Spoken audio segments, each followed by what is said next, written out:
Tangible assets में note था जिसमें मशीन और एक्यूमुलेटेड डेप्रिसिएशन था। ये हमने कंप्लीट कर दिया हमारे प्रीवियस वीडियो में।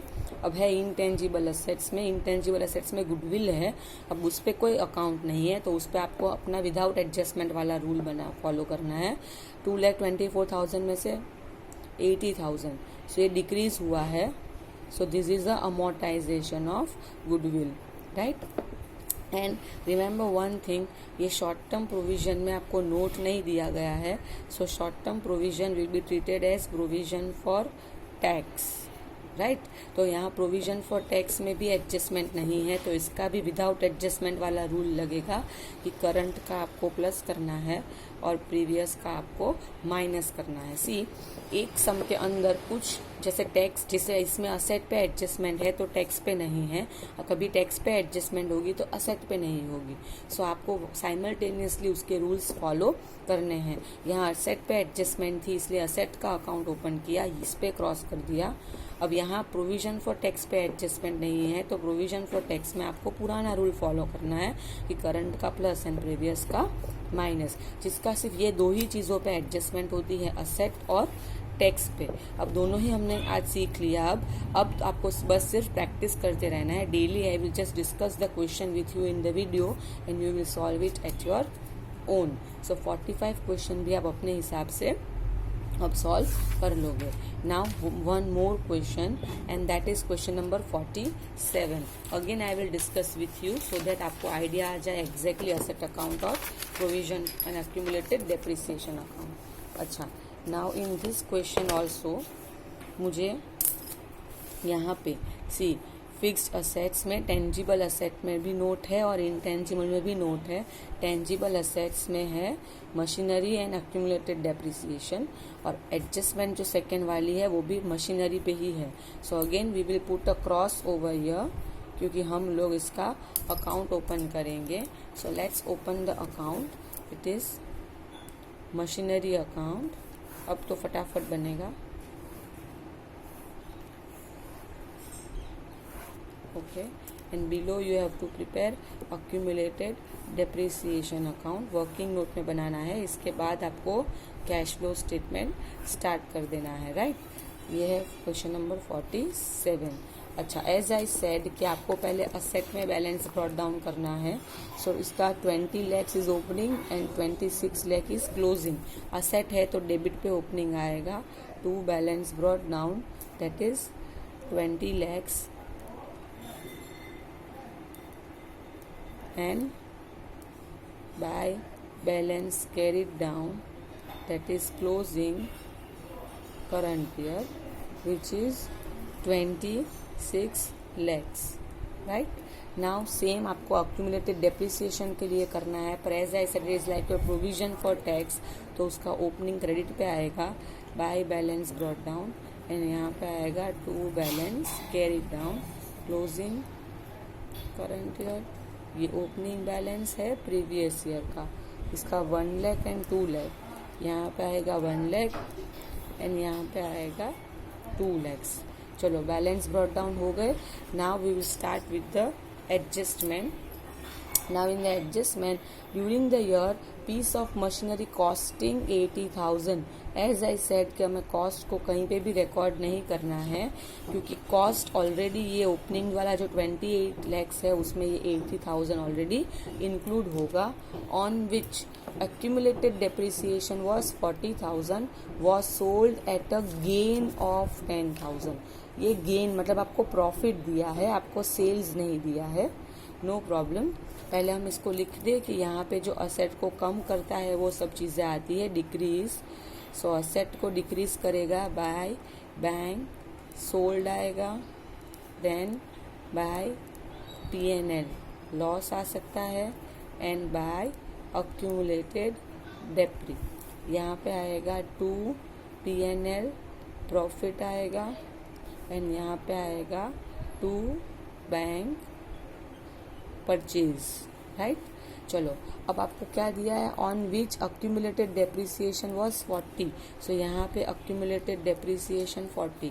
अब यहाँ भी लिखा है तो एज आई सेड आपका accumulated depreciation की डेबिट पे भी आएगा टू मशीनरी 40,000, राइट। अब देखते हैं was sold at a gain, मतलब आपको प्रॉफिट दिया है, ये दिया है कि आपको सेल करने से इस बार प्रॉफिट हुआ है 10,000, तो प्रॉफिट है 10,000, तो इस बार आपका लॉस नहीं आएगा, हम लॉस पे डैश रखेंगे। अब सी प्रीवियस क्वेश्चन और इसमें सिर्फ इतना फर्क है कि प्रीवियस क्वेश्चन में आपको सेल्स की वैल्यू दे दी थी और हमने लॉस ढूंढा था 4,000, राइट, ऐसे करके। अब आपको रिवर्स करना है, आपको सेल्स की वैल्यू ढूंढनी है, आपको नीचे प्रॉफिट दे दिया है क्योंकि सेल तो हमें पता ही नहीं है कितने में किया है। So you can do a working in the corner कि उसका कॉस्ट कितना है 80,000 है, उस पे डेप्रीसिएशन 40,000 है, तो आपको बुक वैल्यू भी कितनी मिलेगी 40 ही मिलेगी, राइट। अब हमें सेल्स तो पता ही नहीं है कितना है, पर हमें पता है कि प्रॉफिट हुआ है, और प्रॉफिट हुआ है 10,000 का। तो अब आपने 40,000 वाली असेट को आपने बुक वैल्यू पे सेल कर दी है 10,000 प्रॉफिट पे, तो ऑब्वियसली आपने उसको इससे ज़्यादा प्राइस में ही सेल किया होगा, तो ही प्रॉफिट हुआ है। तो कितना लॉस हो तो माइनस होता है, प्रॉफिट हो तो ये 40 में प्लस कर दो, मतलब सेल्स आपका 50,000 आ गया, राइट। अब देखो ये डिपेंड्स, अब कभी आपको गेन की जगह लॉस दिया होगा, तो लॉस ये बुक वैल्यू में से क्या हो जाएगा माइनस, तो भी सेल मिल जाएगा। तो बस आपको दो टाइप की एडजस्टमेंट होगी, सेल्स दिया हो तो सेल्स में लिखो, प्रॉफिट और लॉस दिया हो तो प्रॉफिट और लॉस में लिखो। इस बार हमें प्रॉफिट दिया था तो मैंने प्रॉफिट में 10,000 लिख दिया। Now I have found out the sales will be 50,000, क्योंकि बुक वैल्यू 40 है, 40 वाली आपने 10,000 प्रॉफिट पे सेल की है, सो ऑब्वियसली 50,000 आपका सेल्स आ जाएगा, राइट। तो अगेन मेरी क्रेडिट साइड इज रेडी, या डेबिट से क्रेडिट ज्यादा है, एंड क्रेडिट विल बी 26,90,000। उसमें से आपका 20 lakhs मतलब 5 lakhs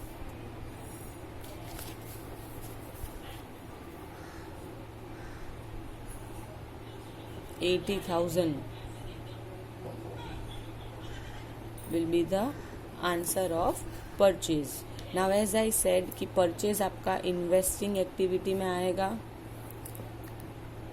और माइनस होगा परचेज ऑफ मशीनरी, फिर सेल ऑफ मशीनरी ये 50,000 आपका इन्वेस्टिंग एक्टिविटी में प्लस होगा, और ये आपका इस बार लॉस नहीं है, इस बार प्रॉफिट है, सो ये लेंगे हम 10,000 जो नॉन ऑपरेटिंग इनकम में माइनस होगा, राइट, मतलब ऑपरेटिंग वाली में माइनस होगा। हो गई तीन चीज़ें।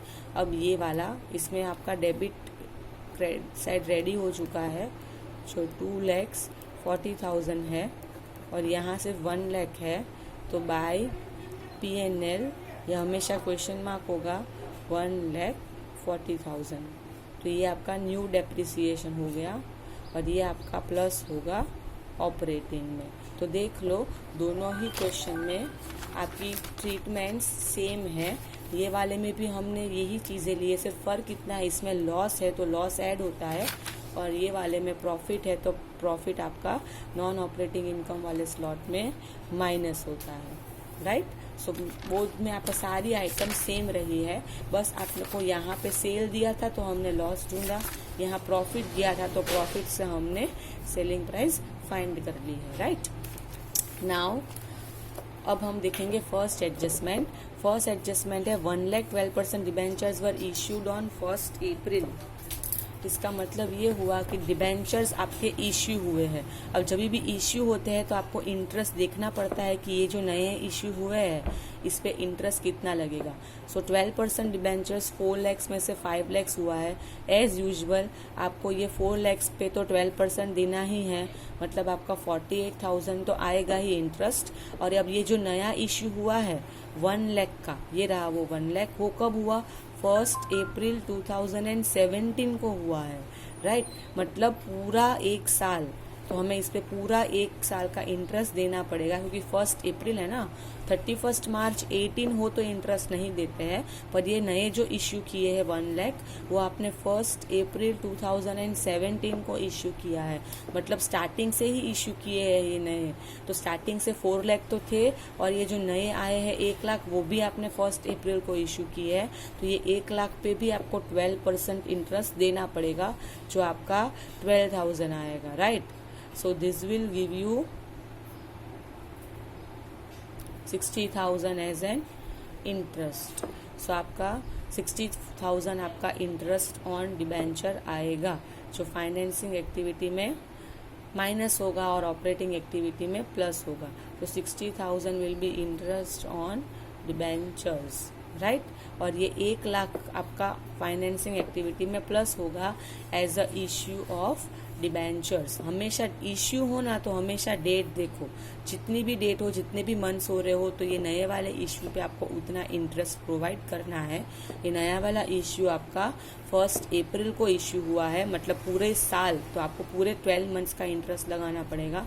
सो 1 लाख का 12% विल गिव यू 12,000, और ये 4 लाख तो ऑलरेडी है ही हमारे पास, उसका और 12% will give you 48,000। So total interest will be 60,000, right. और ये तो मैंने बोल दिया, ये क्रॉस ही है, ये आपको सब कुछ अकाउंट में से लेना है। फिर ये हो गया अब बोरोइंग्स और प्रोविजंस। तो बोरोइंग्स में आपका क्या है, बैंक ओवरड्राफ्ट, भले ही वो शॉर्ट टर्म है पर ये फाइनेंसिंग में आएगा। शॉर्ट टर्म प्रोविजन में प्रोविजन फॉर टैक्स, अब प्रोविजन फॉर टैक्स की एडजस्टमेंट नहीं है, सो आपको इसका ओल्ड रूल, पुराना रूल फॉलो करना है। करंट का प्लस होगा और प्रीवियस का इनकम टैक्स पेड करके माइनस होगा। टेंजिबल हो गया, इनटेंजिबल में आपका गुडविल है, वो आपका 3 लाख में से 2 लाख हो गया डिक्रीज, मतलब ये अमोर्टाइजेशन है, ये भी आपका ऑपरेटिंग एक्टिविटी में प्लस होगा, राइट। नाउ तो rest of the things you will be able to do at your own.